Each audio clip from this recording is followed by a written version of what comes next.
Salve, salve família Tama Milhões, hein?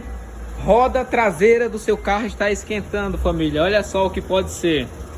O Celta, galera, ele estava muito pesado na saída e começava a fazer um barulho na roda traseira, né? Onde a roda estava travando mesmo, esquentando.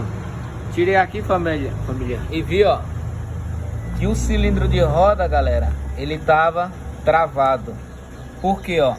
O cilindro é essa ação que ele tem que fazer, ó. Encolhe para dentro, quando você pisa no freio, ele sai para fora, tá vendo? Ó, ele tem essa ação, ó. Esse outro lado, família, ó, tá travado. Ele não sai nem entra, ó. Ou seja, quando dava muita pressão, às vezes ele saía um pouco e travava. Aí ele travava o conjunto todo da sapata no tambor. Tanto fazia barulho quanto esquentava. Então vou trocar agora o cilindro e tá resolvendo o problema. Fica aí a dica, ó. Roda esquentando, travando.